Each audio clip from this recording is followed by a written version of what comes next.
Hurairah radhiyallahu annahu sami'an nabiyya sallallahu alaihi wasallam yaqul, bahwasanya Abu Hurairah mendengar Rasulullah sallallahu alaihi wasallam bersabda, innal abda, sesungguhnya seorang hamba, la yatakallamu bil kalimatin, niscaya dia berbicara dengan suatu kalimat atau satu kata,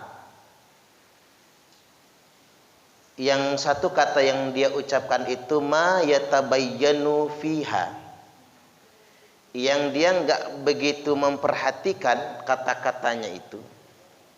Mungkin bahasa kitanya apa Bapak Ibu ya? Asbun. Asbun itu apa? Asal bunyi ya. Karena tidak begitu dipikir gitu, enggak begitu diperhatikan kata-katanya itu. Yazillu biha ilan nar, tapi gara-gara itu menggelincirkannya ke dalam neraka. Jadi hati-hati dengan kata-kata. Boleh jadi dengan kata-kata itu kita dilemparkan ke dalam neraka. Bahkan di sini dikatakan ab'ada mimma bainal masyriqi wal maghrib. Dilemparkan jauh banget, sejauh jarak antara timur ke barat. Jauh banget itu berarti Pak ya. Dalam banget tuh nerakanya. Muttafaqun alaih. Sahih Bukhari nomor 6477, Sahih Muslim nomor 2290. Masih hadis yang terkait juga.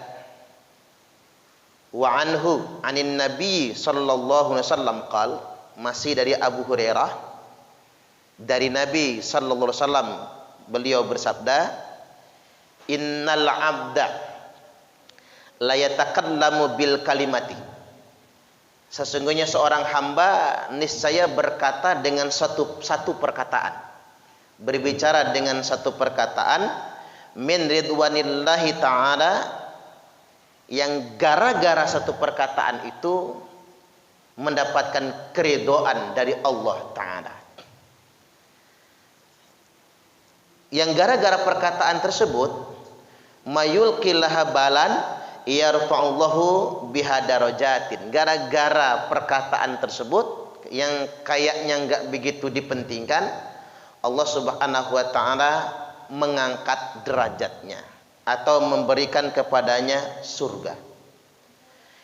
Wa innal abda la yatakallamu bil kalimati, dan sesungguhnya ada seorang hamba niscaya berkata dengan satu perkataan, min sukhtillahi ta'ala, yang perkataan itu bagian dari penyebab kemurkaan Allah Ta'ala, yang gara-gara perkataan itu yahwi biha fi jahannam, dilemparkan gara-gara yahwi biha. Biha di sini menunjukkan Pak, gara-gara satu kata. Gara-gara satu kata itu Allah campakkan dia ke dalam neraka jahanam.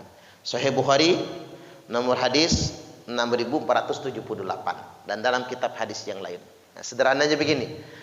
Ada orang yang hanya gara-gara satu kata dia masuk surga. Bukan perbuatan ini Pak, kata-kata. Kan gratis tuh ya.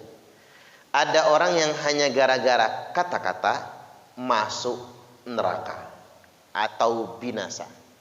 Saya ambil contoh sederhana. Imam Al-Ghazali sedang menulis, kemudian malamnya beliau bermimpi. Di mimpinya didatangi malaikat, Anda bakal masuk surga. Lo ngapa? Apa karena amal saya? Bukan. Gara-garanya saat engkau sedang menulis, ada lalat kecebur dalam mangkuk tinta. Lalu Imam Al-Ghazali diselamatkan lalat itu, ditiup-tiup biar kering hingganya lalat itu bisa terbang kembali. Lalu dia berucap sambil menangis, sengsara lalat dalam lautan tinta, apatah lagi saya dalam lautan api neraka. Gara-gara itu Imam Al-Ghazali masuk surga. Kata-kata. Terus ada juga yang masuk neraka gara-gara kata-kata juga. Kayak kejadian di Mesir, ada cewek ditegur gara-gara pakai baju seksi. Kata cewek itu, hak asasi saya Pak. Saya yang pakai baju, saya sendiri yang nanggung akibatnya. Ya kata si kakek, kamu buka aurat dosa masuk neraka. Nah saya ngelihat aurat kamu ngedredet dosa juga masuk neraka. Apa kata si cewek ini? Bilang sama Tuhan Bapak, saya pesan satu kamar di neraka. Gara-gara ngomong begitu, mobilnya konslet, kelistrikannya terbakar, mati semua, kabur semua. Yang lain selamat, dia sendiri yang mati, Pak. Sopir loncat, penumpangnya loncat, dia nggak bisa loncat. Sesuai dengan pesanan, dia minta satu kamar di dalam neraka. Allah mungkin belum marah gara-gara perbuatan kita. Allah mungkin belum marah gara-gara maksiat kita. Tapi boleh jadi Allah marah gara-gara kata-kata kita. Di pembuka ingin saya sampaikan, hati-hati dengan kata-kata. Surga itu gampang-gampang susah. Dikatakan susah dia gampang, tergantung ridhonya Allah. Dikatakan gampang, enggak semudah seperti yang kita katakan. Asal jangan memberat-beratkan Bapak Ibu. Di Jatimulya itu ada spanduk di masjid, bunyinya begini: Nabi Adam diusir dari surga hanya gara-gara berbuat satu dosa. Tak ulangi, Nabi Adam diusir dari surga hanya gara-gara berbuat satu dosa. Nah ente punya banyak dosa tapi berharap ingin masuk surga, ngimpi. Waduh, itu seolah benar tapi salah Pak. Islam kalau kayak gitu modelnya ya tinggalin orang. Memang kita ini tempatnya salah dan lupa, betul nggak kira-kira? Siapa manusia yang nggak punya dosa? Nggak ada manusia yang nggak punya dosa. Subhanallah. Maka dari itu surga itu gampang-gampang, surga susah. Dikatakan gampang karena memang berdasarkan maunya Allah, ridho Allah saja. Orang hanya dengan satu kata bisa masuk surga. Kalau Allah ridho dengan kata-kata itu, tapi dianggap enteng juga jangan. Karena ada orang yang pengen beli surga dengan semua hartanya. Dan andai kata bumi beserta isinya dalam genggamannya, dia ingin beli itu surga, tapi dia tidak akan dapatkan. Subhanallah. Makanya ada pepatah begini, surga itu mahal, tapi orang miskin sanggup memasukinya. Itu masih mending kalimatnya. Tapi beginilah yang ditulis di masjid itu begini: kalau sendal Anda sering hilang di masjid, itu biasa, bukan masalah.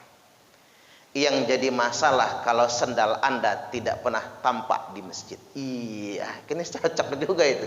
Nah kalau nulis kayak gitu mah cocok gitu. Jangan nulis ngimpi tadi itu ya Pak. Orang berhenti semua jadi Islam nantinya ya. Jadi sekali lagi saya ingin sederhanakan, Allah bisa ridho sama kita hanya gara-gara satu kata. Makanya hati-hati sama cangkem ini, jangan sembarangan ngomong ya Pak. Allah bisa murka juga gara-gara satu kata. Mudah-mudahan selalu keluar dari lisan kita kata yang baik-baik saja dan kita semua masuk surga. Allahumma amin. Baik. Selanjutnya kita masuk ke kajian fikih kita. Malam ini kita ngaji pasal syarat sholat ya Pak. Faslun, pasal wa syaraitu sholati qabla dukhuli fiha khamsatu asya. Syarat sholat sebelum masuk ke dalam sholat itu ada 5 perkara, yakni taharatul a'dha'i minal hadat, sucinya tubuh kita dari hadas, hadas kecil maupun hadas besar. Ini syarat. Berarti Bapak Ibu kalau sholat maksa padahal sedang berhadas, berdosa. Karena itu syarat. Selanjutnya wan najas, suci dari najis. Baik najis mukhaffafah yang ringan, mutawassithah tengah-tengah, mughalladhah najis paling berat, paling tinggi. Selanjutnya wasatrul aurah, menutupi aurat. Auratnya laki-laki ma baina surrati wa rukbah, antara udelnya, pusarnya sampai ke lututnya. Auratnya ibu-ibu perempuan seluruh badannya kecuali muka dan telapak tangannya. Kecuali budak sahaya. Budak sahaya aurat dalam sholatnya antara udel sampai lututnya. Jadi kalau budak sahaya Bapak Ibu sholat cuman pakai sarung doang, walaupun cewek nih Pak, walaupun perempuan, tampak dadanya sah sholatnya. Itu buat budak sahaya. Zaman sekarang nggak ada budak lagi. Kalau budak Palembang banyak, budak Semende banyak, budak Ugan banyak, budak Sunda loba cenah. Jadi budak saya tidak ada lagi. Jadi sekali lagi, untuk orang merdeka perempuan seluruh badannya kecuali muka dan telapak tangan. Kalau laki-laki antara pusar ke lututnya. Walaupun ada adab, bukan bab syarat, ini bab adab. Adabnya pakai baju yang bersih. Sunnahnya pakai kemeja. Yang paling utama kemeja panjang, komis ya, atau gamis kita populer nyebutnya. Karena kita pakai logat Mesir, jadi gamis dia. Komis atau pakai baju yang longgar dan memakai imamah ini Pak, memakai tutup kepala. Tutup kepala ini hukumnya sunnah. Makanya ulama berfatwa makruh sholat tidak pakai tutup kepala bagi laki-laki, walaupun itu bukan syarat. Masalah tutupnya terserah kita, mau yang hitam apa yang putih. Cuman kalau yang hitam itu kan karena malas nyuci. Makanya Ustaz Mukmin kan hitam karena malas nyuci. Kalau peci hitam itu bisa 5 tahun nggak dicuci nggak apa-apa, nggak jadi masalah itu ya. Tapi kalau kayak Pak Jumiran itu seminggu nggak dicuci daki semua itu Pak, kelihatan dakinya. Tapi sunnah pakai tutup kepala ini. Kita mencontoh Rasulullah sallallahu alaihi wasallam. Rasulullah enggak pernah sholat tidak pakai umamah kecuali dalam keadaan ihram. Kalau dalam keadaan ihram memang tidak boleh menutup kepala. Jadi itu namanya adab, sopan santun. Kita ngadep gubernur aja rapih, masa menghadap Allah kita semaunya kita sendiri. Terus jangan pakai celana, usahakan ya Pak ya, pakai pakaian yang longgar, usahakan. Kalaupun pakai celana yang longgar lah, jangan yang ngetat. Yang ngetat semok amat kan gitu ya. Kalau ngetat tuh kelihatan semoknya sih. Terus itu begini, bajunya jangan kependekan, nanti kalau sujud atau ruku, bajunya narik ke atas, celananya narik ke bawah, celengannya kelihatan. Jadi harus rapi ngadep Allah. Itu adab, bukan syarat, adab. Kalau syarat itu ya udel sampai lutut. Tapi kalau celengan kelihatan ya batal juga lah sholatnya. Karena kalau narik kan begitu. Jadi harus gunakan pakaian yang menutup aurat. Selanjutnya bilibasin tahir, dengan baju yang suci, bersih ya, suci. Bukan bersih, suci Pak.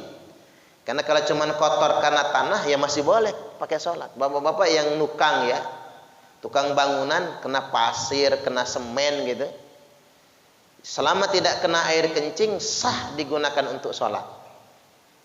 Tapi walaupun bajunya bersih, kayaknya klimis, wangi, disemprot minyak wangi, tapi sudah kena air kencing sedikit, maka tidak sah digunakan untuk sholat. Selanjutnya wal wukufu ala makanin tahir, harus bertempat, tempat sholat itu di tempat yang suci juga. Jadi pakaian sholat suci, tempatnya juga suci, badan juga suci. Jadi makanya mil libasil musalli wa makani sholatihi wa badanihi. Yang wajib suci itu pakaian sholat, tempat sholat, dan badan orang yang sholat. Itu wajib suci. Selanjutnya wal ilmu bidukhulil waqti. Mengetahui dengan ilmu, bukan tahu-tahu doang, dengan ilmu masuknya waktu sholat. Kita ini walaupun gak ilmu banget ya Pak, minimal ada itu jam ini ya. Patokannya jam masuknya waktu sholat. Udah enak, zaman modern. Zaman dulu itu kalau nggak berilmu benar, salah waktu sholatnya. Karena nebak matahari. Nggak punya jam. Bayangan, tinggi bayangan sama dengan tinggi benda, condong ke arah barat, berarti asar begitu. Segitunya ulama zaman dahulu itu. Terbenam matahari, tersisa mega merah, maghrib. Mega merah kemerah-merahan hilang, isya. Yang repot kalau hujan kan. Kalau hujan mendung repot, bingung ulama zaman dahulu itu. Makanya kita ini enak, sudah ada jadwal yang dihisab. Yang terkenal di Indonesia ini Syekh Payakumbuh ya, yang menghisab jadwalnya. Sudah ada hitungannya, enak. Hitungan itu pasti tidak meleset. Tinggal jam kita aja yang dicocokkan. Usahakan jam kita ini pas betul. Jangan sampai kurang atau lebih. Dicocokkan Pak, waktu WIB-nya itu, waktu Indonesia Baratnya itu. Kan udah zaman digital sekarang. Zaman digital ini kan enak nyocokinnya. Jam itu kalau di HP aja udah dibuat digital, pas cocok dia. Diatur waktunya. Karena kalau kecepatan, kalau orang sedang puasa Kemis, adzan malam Jumat ini, adzan maghrib, maka orang jadi berdosa kita. Gara-gara kecepatan. Kelambatan juga Pak, jangan.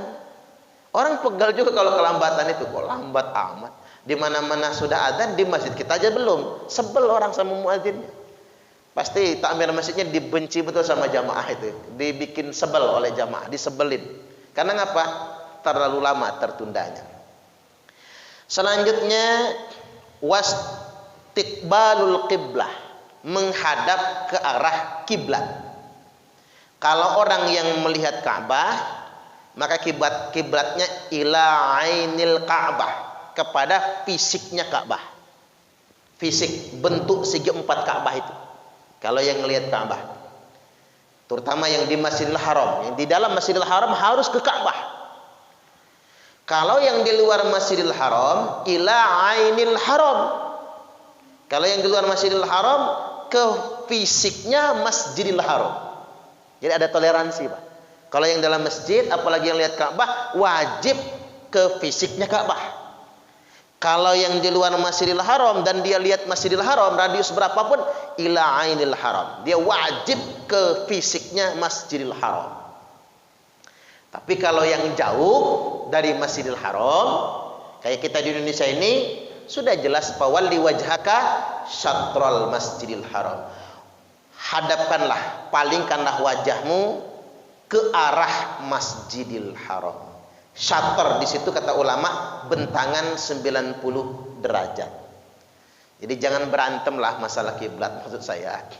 Kalau seandainya beda-beda dikit tuh jangan bikin berantem, karena ada toleransi di situ, ada toleransi. Jangan terlalu kaku. Makanya orang Islam tuh kalau bisa jangan cuma belajar fikih, belajar tasawuf juga gitu, biar nggak terlalu kaku gitu masalah kiblat ini. Karena Wahidadi ini sudah punya sejarah soalnya Pak tentang kiblat itu. Sejarahnya sampai ke pengadilan itu sudah pernah soalnya.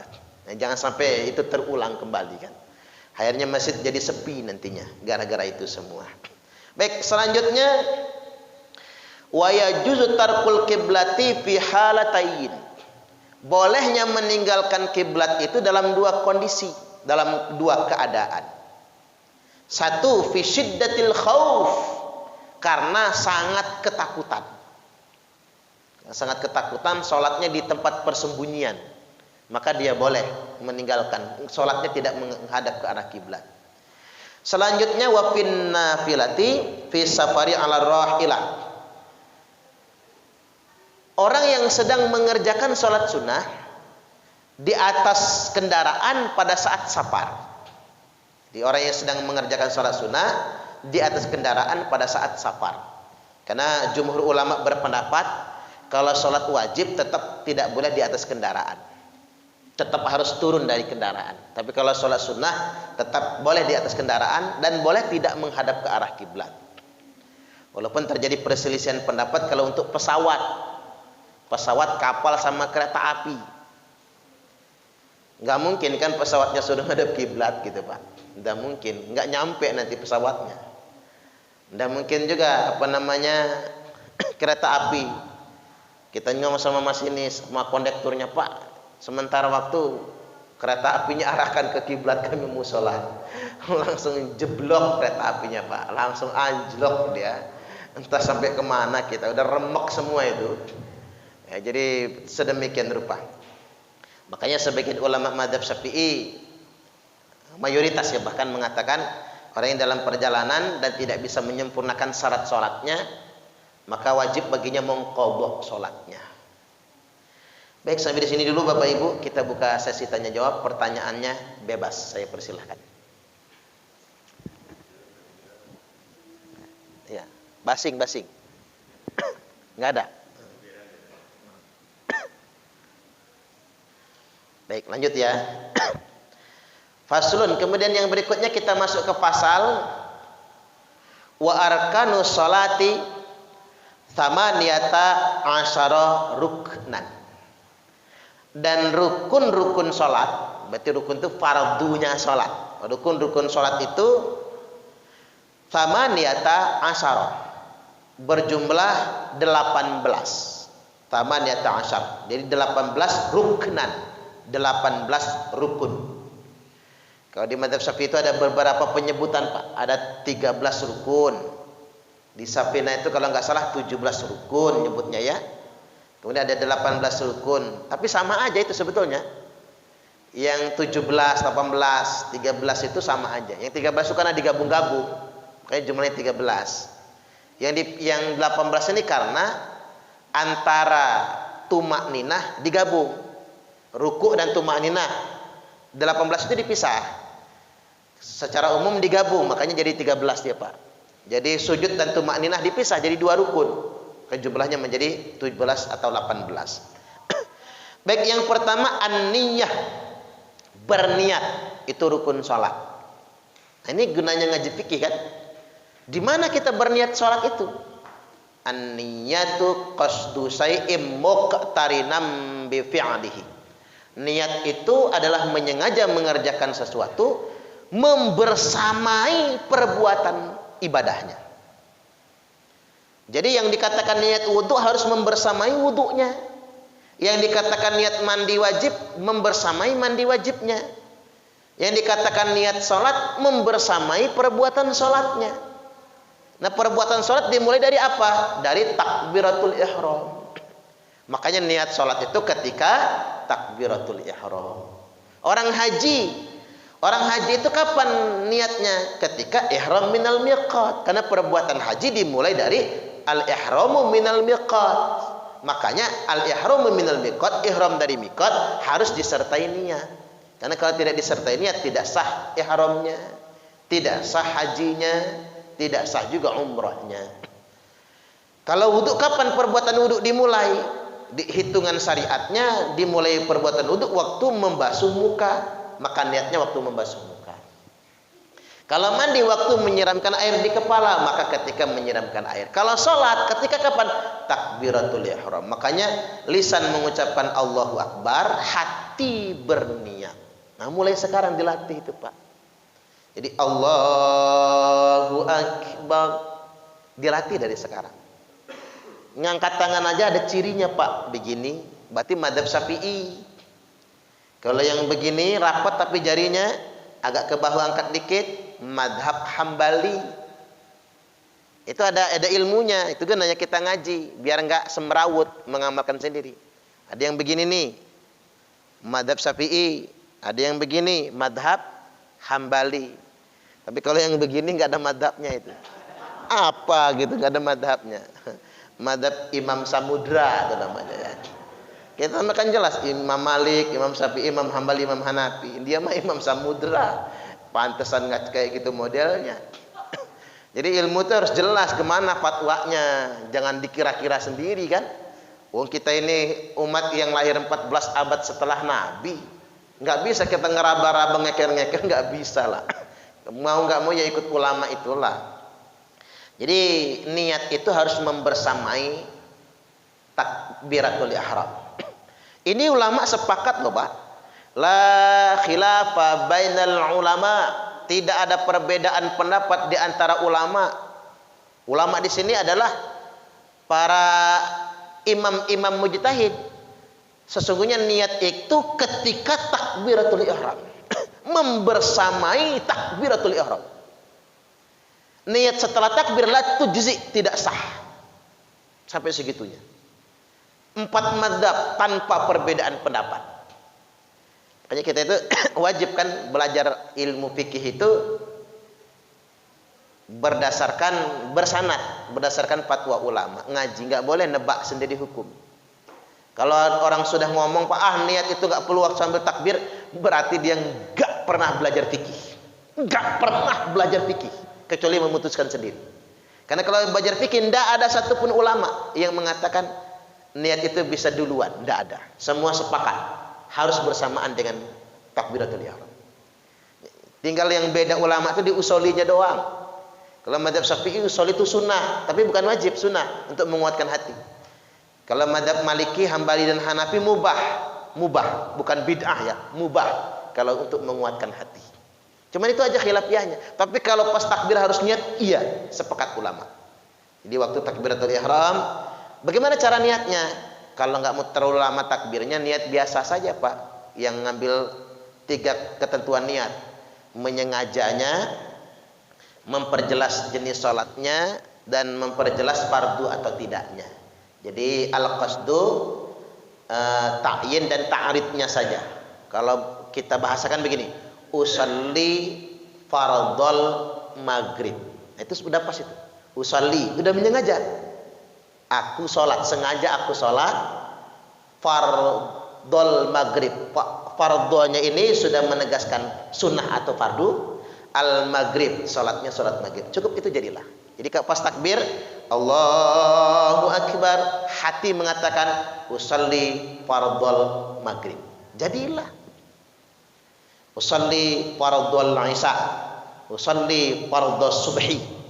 Nah yang lain-lainnya itu sunnah semua, sudah. Tapi kalau mau ngucap usolli sebelum takbir bisa lengkap kan, agak panjang. Usolli fardhol maghribi 3 raka'atin mustaqbilal qiblati adaan ma'muman lillahi ta'ala. Boleh dipanjangin begitu. Tapi kalau yang sudah biasa ngucap panjang di dalam hati azam, enak aja Pak.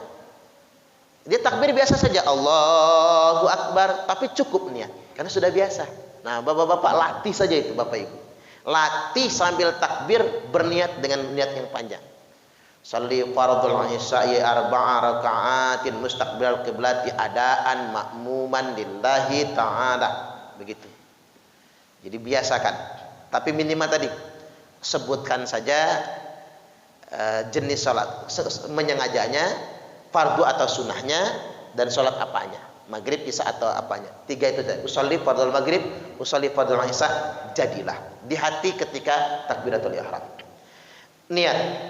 Nanti kita perjelas lagi tentang praktek niat ini di sifat sholatnya. Ini habis kita ngaji fikih kan, fikih sholat. Nanti kita pertegas dengan sifat sholat. Bagaimana cara mengamalkan sholat itu. Kemudian yang berikutnya wal qiyamu ma'al qudrah. Berdiri bagi yang mampu. Jadi kalau tidak mampu berdiri, boleh duduk. Tak mampu duduk, fa'ala jambin. Di atas lambung kanan. Jadi bukan tidur Pak bahasanya, di atas lambung kanan, berbaring berarti ke arah kiblat. Bukan terlentang, enggak mampu berbaring baru terlentang dia. Selama masih sadar wajib untuk sholat. Berdiri bagi yang mampu. Fil faraid, di sholat yang wajib. Jadi fil fardi, di sholat yang fardu. Kalau sholat yang sunnah, kita boleh milih kalau lagi capek. Sholat taraweh misalnya. Capek, daripada meninggalkan taraweh, mending sholat tarawehnya duduk. Di Al-Furqan berapa rakaat tarawehnya? 11. 11 duduk masih cemen banget gitu ya. Udah 11 duduk pula cemen. Kalau di Masjidil Haram tuh sholatnya banyak sih enggak betul ya. 20% kira-kira Pak. 20% sholat tarawihnya orang duduk karena capek. Sholatnya kan 23 rakaat di Masjidil Haram itu. Terus bacaannya kan 1 juz sekali tarawihan. Paling sedikit kan 1 juz. Maka wajar kalau ada yang duduk. Daripada nggak tarawih, mending sholat sambil duduk. Kalau untuk sholat sunnah. Tapi kalau sholat wajib, fardu wajib berdiri. Kecuali orang yang sakit. Itu beda lagi. Tapi kalau sholat sunnah, capek nggak apa-apa. Kita istiqomah kan. Karena penyakit umat akhir zaman ini istiqomah Pak. Penyakit umat akhir zaman ini kelemahannya di istiqomah. Kita susah untuk istiqomah dalam amal. Selanjutnya wa takbiratul ihram. Takbir ihram. Takbir ihram itu sama aja sama takbir biasa. Ucapannya. Allahu Akbar juga kan? Ruku Allahu Akbar. Mau sujud Allahu Akbar. Bangun dari sujud Allahu Akbar. Loh, mengapa disebut dengan takbiratul ihram? Karena dalam takbir itu ada niatnya. Maka disebut dengan takbiratul ihram. Makanya kalau orang sholat takbir doang nggak pakai niat, ya namanya takbir biasa itu, bukan takbiratul ihram. Terus dilatih niatnya ya. Selanjutnya wa qiraatul Fatihah, membaca surat Al-Fatihah. Itu rukun sholat. Jadi orang sholat nggak baca Fatihah, tidak sah sholatnya. La sholata liman lam yaqra bi Fatihatil kitab. Tidak ada sholat bagi yang tidak membaca surat Al-Fatihah. Nah, di sini ditambahkan wa bismillahirrahmanirrahim ayatum minha, dan membaca bismillahirrahmanirrahim dan bismillahirrahmanirrahim ayatum minha adalah satu ayat dari surah Al-Fatihah. Di sebisa mungkin, bukan sebisa mungkin, harus baca bismillah. Ini kan mazhab Syafi'i kita kan, harus baca bismillah. Toh begini juga kita terimalah khilafiyah. Di mazhab Maliki, bismillah bukan ayat Al-Fatihah. Jadi Al-Fatihah dimulai dari alhamdulillahirabbil alamin. Itu mazhab Maliki. Mazhab Syafi'i dan jumhur ulama berpendapat bismillah itu ayat pertama dari surat Al-Fatihah. Karena as-sab'ul matani, 7 ayat yang dibaca berulang-ulang. Nabi menyebutkan begitu. Kalau bismillah nggak termasuk Al-Fatihah, berarti cuma 6 dong ayat surat Al-Fatihah itu. Nah, harus dibaca. Lagi pula pakai logika, Pak. Logikanya begini. Seandainya bismillah itu adalah ayat pertama surat Al-Fatihah, itu benar, pastinya begitu. Seandainya kita nggak pakai bismillah, nggak sah Al-Fatihah kita. Akhirnya nggak sah juga sholat kita. Tapi seandainya bismillah itu tidak termasuk Al-Fatihah, juga nggak rusak sholat kita kan? Walaupun kita baca bismillah, betul nggak kira-kira? Apa ada orang ditetapkan sholat Ustadz Mukmin batal gara-gara baca bismillah? Nggak ada ketetapan begitu. Lantas masuk neraka gara-gara bismillah. Makanya mohon maaf betul sama yang kalau sholat baca Fatihah nggak pakai bismillah itu, mohon maaf betul. Alangkah baiknya dia pakai bismillah. Toh juga dia nggak rugi kan? Toh juga dia tidak akan masuk neraka gara-gara bismillah itu. Alergi banget. Lo apa alasannya? Satu, alasannya yang jelas Pak, dia nggak akan rugi. Karena keterangannya jelas, bismillah itu ayat pertama dari surat Al-Fatihah. Yang kedua, menghormati makmum. Karena Indonesia ini mayoritas masyarakatnya bermadhab Syafi'i. Ini mayoritas di Indonesia. Jadi menghormati makmum itu penting sekali. Jadi imam itu tergantung makmum. Jadi imam itu jangan ngotot sama makmum. Pokoknya terserah gua imam. Mau apa lu? Nggak boleh. Makanya rajulun ya'ummu qauman wa hum lahu karihun. Seseorang yang menjadi imam suatu kaum, yang makmumnya gedek semua sama dia, benci semua sama dia, salatnya imam tidak ada nilai di hadapan Allah, tidak diterima di hadapan Allah. Jadi imam itu harus menyesuaikan makmum. Dan kita nggak salah Pak, bukan cuma menyesuaikan makmum, karena madhab resmi negara kita madhab Syafi'i. Jadi pemerintah Republik Indonesia ini punya madhab resmi, madhabnya madhab Syafi'i. Background historinya apa? Karena memang Wali Songo itu mengajarkan fikih bermadhab Syafi'i, wajar dong. Kan kita mengenang Wali Songo itu bukan mengkultuskannya, tapi karena beliau-beliaulah yang mendakwahkan Islam di Indonesia. Mengapa kita sebut waliullah? Ya karena mereka dimuliakan Allah dan mereka berjuang mendakwakan Islam di Indonesia dengan cara damai. Makanya muncul sedemikian rupa. Dan dua pendiri organisasi terbesar, Muhammadiyah dan Nahdlatul Ulama, dua pendirinya Kiai Haji Ahmad Dahlan, Kiai Haji Hasyim Asy'ari, dua-duanya bermadzhab Syafi'i, dua-duanya bermadzhab Syafi'i dan membaca bismillah. Enggak salah kalau pakai bismillah. Udah pas banget gitu. Jadi jangan sampai tiba-tiba alhamdulillahirabbil alamin, nah makmum mulai gelisah, itu apa ini? Kok enggak pakai bismillah? Harus menyesuaikan. Selanjutnya wa ruku'u wa tuma'ninatu fihi. Ruku' dan tuma'ninah ketika ruku'. Tuma'ninah itu definisinya begini. Sukunun ba'da harakatin biqadri subhanallah. Tenang itu badan, Pak, yang bukan hati, bukan pikiran. Tuma'ninah itu fisik, gerakan tubuh, ya. Yang tuma'ninah itu bukan hati dan pikiran. Kalau hati sama pikiran khusyuk namanya. Jadi kalau tuma'ninah itu tenang, enggak bergerak. Setelah melakukan gerakan biqadri subhanallah, seukuran ucapan subhanallah. Subhanallah. Cuma 3 detik itu. Saya hitung subhanallah. Cuma 3 detik lah. Jadi Allahu Akbar ruku, tenang 3 detik. Tenang 3 detik itu rukun sholat. Kalau membaca subhana rabbil azim wa bihamdih, itu sunnah hukumnya. Cuman dibuat itu biar kita tumakninah maksudnya juga. Kalau kita baca sekali saja subhana rabbil azim wa bihamdih, sudah 5 detik lebih itu. Kalau kita baca 3 kali, 15 sampai 20 detik kita rukunya. Udah sangat tumakninah. Asal nggak goyang-goyang. Ruku tapi masih goyang-goyang berarti tidak tumakninah. Maka tidak sah sholatnya. Kalau tidak tumakninah. Selanjutnya wa raf'u wal i'tidal wa tumakninatu fihi. Bangun i'tidal tegak. I'tidal itu tegak artinya. Bangun i'tidal tegak wa tumakninatu fihi, dan wajib tumakninah juga ketika i'tidal itu. Makanya Rabbana lakal hamdu mil'us samawati wa mil'ul ardi wa mil'u ma syi'ta min syai'in ba'du. Kalau kata Gus Baha, orang Indonesia itu paling ngikutin kaidah bahasa Arab. Karena di hadisnya itu banyaknya bukan mil'us samawati tapi mil'as samawati wa mil'al ardi gitu, Pak. Tapi orang Arab saklek.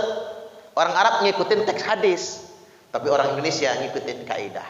Makanya mil'us samawati. Makanya mereka acungan orang Indonesia bagus. Makanya bersyukur Bapak-bapak kalau ada Ustadz Mukmin di sini. Sanad keilmuannya jelas, Pak. Ya. Dari Tebu Ireng kan gitu ya. Saya kedepannya punya ancang-ancang, mudah-mudahan kita punya pondok nanti yang ngasuh tuh Ustadz Mukmin nantinya ya. Allahumma amin, amin ya rabbal alamin. Ya, mulai dari khidmat di masjid ini. Kemudian yang berikutnya wasujud wa tumakninatu fihi. Sujud dan tumakninah ketika sujud. Wajib tumakninah juga. Wal julusu baina sajdatain wa tumakninatu fihi. Duduk di antara 2 sujud dan tumakninah ketika duduk di antara 2 sujud. Jadi ada 4 tempat yang wajib tumakninah. Ruku', i'tidal, sujud dan duduk di antara 2 sujud. Kemudian wal julusul akhir. Wal julusul akhir. Enggak boleh salah baca ini, kan ada Ustadz Mukmin kan. Wal julusul akhir, duduk terakhir. Duduk terakhir. Duduk terakhir itu duduk tasawuf akhir ya. Itu rukun sholat. Di mazhab Syafi'i, duduk tasawuf awal tidak dianggap rukun sholat. Di mazhab Syafi'i. Jadi duduk tasawuf akhirnya yang rukun sholat. Wa tasyahudu fihi, membaca tasahud di duduk tasawuf akhir itu. Kan kita nyebutnya tahiyat ya. Tahiyat kita ambil dari kalimat awalnya. Kalau kita ngambil namanya tasahud, kita ngambil dari sahadatnya. Makanya yang disebut dengan tahiyat akhir itu, bacaan tahiyat maksud saya, dari mulai at-tahiyat sampai asyhadu an la ilaha illallah wa asyhadu anna muhammadar rasulullah. Itulah tasahud. Awal maupun akhir segitu. Sholawat tidak ditetapkan sebagai bacaan tasahud, tapi sholawat setelah tasahud. Bahasanya begitu. Makanya di sini dibedakan kategorinya. Duduk tasawuf akhir wa tasahhudu fihi, membaca tasawuf akhir, wa salatu ala nabi sallallahu alaihi wasallam fihi, dan tasahud membaca salawat kepada nabi di dalam duduk tasawuf akhir tersebut. Selanjutnya wa taslimatul ula, salam yang pertama. Salam yang kedua sunnah saja. Kemudian wan niyatul khuruji minas shalah, azam di hati sambil salam itu niat keluar dari salat. Kemudian yang ke-18 wa tartibul arkani ala ma dzakarnahu, tertibnya rukun sesuai dengan urutan yang disebutkan. Baik, tentang rukun akan saya jelaskan ulang, karena rukun 17 atau rukun 13 atau rukun 18 dibagi menjadi 3 kategori lagi. Rukun qalbi, perbuatan hati; rukun qauli, perbuatan lisan; rukun fi'li, perbuatan anggota tubuh. Insyaallah kita lanjut di perjumpaan yang akan datang. Saya nggak bisa salat di sini, Pak. Saya mau langsung ke Tanjung Senang. Mudah-mudahan ini semua bermanfaat. Kita tutup dengan doa kifarat majelis. Subhanakallahumma